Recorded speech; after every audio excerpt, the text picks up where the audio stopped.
টি-20 বিশ্বকাপে প্রথম 2 ম্যাচে বাংলাদেশের বোলিং দুর্দান্ত হলেও দুশ্চিন্তা ছিল ব্যাটিং নিয়ে। ব্যাট হাতে সাকিব নিষ্প্রাণ ছিল, আজ তার দিশা খুঁজে পেল। আজকে যেন সব সমস্যার সমাধান মিলল। সাকিবের 50-র উপর ভর করে প্রথম ব্যাট করা বাংলাদেশ তোলে 159 রানের লড়াকু পুঁজি। দ্বিতীয় ইনিংসে টাইগার বোলারদের নিয়ন্ত্রিত বোলিংয়ে 134 রানের বেশি করতে পারেনি ডাচরা। 25 রানের জয় নিয়ে মাঠ ছাড়েন নাজমুল হোসেন শান্তর দল। নেদারল্যান্ডসের বিপক্ষে এই জয়ে বাংলাদেশ সুপার 8-এর পথ অনেকটাই সুগম হলো। ডি গ্রুপ থেকে আগে সুপার 8 নিশ্চিত করেছে দক্ষিণ আফ্রিকা। 6 পয়েন্ট তাদের, 4 পয়েন্ট নিয়ে এখন 2-এ বাংলাদেশ, 2 পয়েন্ট নিয়ে 3-এ ডাচরা। শেষ ম্যাচে নেপালের বিপক্ষে খেলবে বাংলাদেশ, সেখানে বাংলাদেশই ফেভারিট। আর নেদারল্যান্ডসে খেলবে 1 পয়েন্ট নিয়ে তলানিতে থাকা শ্রীলঙ্কার বিপক্ষে। তাছাড়া রান রেটও কথা বলছে বাংলাদেশের পক্ষে। কিংস্টাউনে 160 রান তাড়া করতে নামা নেদারল্যান্ডসের প্রথম উইকেটের জন্য বাংলাদেশকে অপেক্ষা করতে হয় 22 রান পর্যন্ত। 32 রানে আরও 1 উইকেট হারায় দলটি। তাসকিন আহমেদের পর দ্বিতীয় উইকেট নেন তানজিব হাসান সাকিব। তৃতীয় উইকেটে বাংলাদেশের জন্য বড় হুমকি হয়ে ওঠে বিক্রমজিৎ সিং ও সাইনবর্ন অ্যাঙ্গেল ব্র্যাকটকে। এই দুইজনের 37 রানের জুটি ভেঙে বাংলাদেশকে ম্যাচে ফেরান মাহমুদুল্লাহ রিয়াদ। স্টাম্পিংয়ে বিদায় করেন বিক্রমজিৎকে, 16 বলে করে 26 রান। 69 রানের মধ্যে 3 উইকেট হারালেও চতুর্থ উইকেটে দুর্দান্ত এক জুটি গড়ে বাংলাদেশকে হারিয়ে দেওয়ার চোখ রাঙানি দেয় অ্যাঙ্গেল ব্র্যাকট ও ডাচ অধিনায়ক স্কট এডওয়ার্ডস। দলকে এই দুইজন নিয়ে যায় 111 রান পর্যন্ত। এরপরে রিশাদের সেই স্বপ্নের ওভার 15তম ওভারে ফিরিয়ে দেয় ভয়ঙ্কর হয়ে ওঠা অ্যাঙ্গেল ব্র্যাকটকে। ব্র্যাকট করেন 22 বলে 33 রান ও মারকুটে ব্যাটার বাস ডি লিটকে। সংখ্যাও অনেকটা সেখানেই উড়ে যায়। 17তম ওভারে বাংলাদেশের জয়ের সম্ভাবনা অনেকটাই বাড়িয়ে দেয় মুস্তাফিজুর রহমানের ওভার।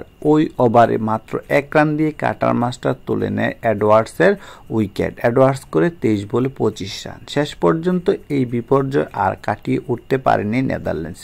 নির্ধারিত 20 ওভারে 8 উইকেটে হারানো ডাচরা থামে 134 রানে। 25 রানের জয়ে নিয়ে পোক্ত হয় বাংলাদেশ সুপার 8-এর আশা।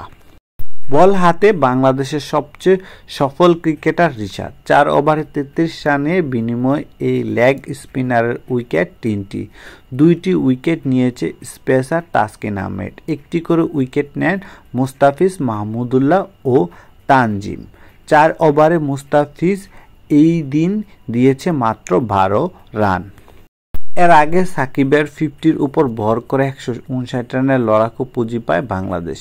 এই দিন টসে জিতে বাংলাদেশকে ব্যাটিংয়ে পাঠায় নেদারল্যান্ডসের অধিনায়ক স্কট এডওয়ার্ডস। টপ অর্ডারের দুর্দশা এই দিনও কাটাতে পারেনি বাংলাদেশ। প্রথম ম্যাচে 1, দ্বিতীয় ম্যাচে 9 ও আজ তৃতীয় ম্যাচে ওপেনিং জুটি টিকল মাত্র 3 রানের জন্য। রিজার্ভ সুইপ করতে গিয়ে উইকেট দিয়েছেন অধিনায়ক নাজমুল হোসেন শান্ত, করে 1 রান। একই রানে বিদায় নিয়েছে 1 ডাউনে নামা লিটন দাসও। 23 রানে 2 উইকেট হারানোর পর সাকিবকে সঙ্গে নিয়ে দারুণ এক জুটি গড়েছেন তানজিব হাসান তামিম। 32 বলে দলের সঙ্গে যোগ করে 48 রান। দলীয় 71 রানের মাথায় তানজিদ ফিরলে ভাঙে এই জুটি। 26 বলে 5টি 4 ও 1টি ছক্কায় 35 রান করে তানজিদ। আগে 2 ম্যাচে রান পেলেও আজ নিষ্প্রভ ছিল তাওহিদ হৃদয়। 15 বলে 9 রান করে দলীয় 89 রানের মাথায় ফেরেন এই মিডল অর্ডার ব্যাটার। এরপর মাহমুদুল্লাহ রিয়াদকে নিয়ে 41 রানের জুটি গড়েন সাকিব। এরই মধ্যে তুলে নেন নিজের 50। 130 রানের মাথায় ফেরেন মাহমুদুল্লাহ করে 21 বলে 25 রান। তবে এরপর জাকেরকে সঙ্গে নিয়ে আর কোনো বিপদ ঘটাতে দেয়নি সাকিব। 15 বলে 29 রানে অপরাজিত জুটি গড়ে মাঠ ছাড়েন তারা। তাতে 5 উইকেট হারিয়ে 159 রানের লড়াকু পুঁজি পায় বাংলাদেশ। 46 বলে 64 রানে অপরাজিত ছিলেন সাকিব। 50 করেছেন 38 বলে। টি-20 ক্যারিয়ারে এটি তার 13তম 50। এই রান করার পথে 9টি 4 মারেন বিশ্বসেরা এই অলরাউন্ডার। আরেক পাশে জাকের অপরাজিত ছিলেন 7 বলে 14 রান করে। এর মধ্যে 19তম ওভারেই 3টি 4 মারেন তিনি।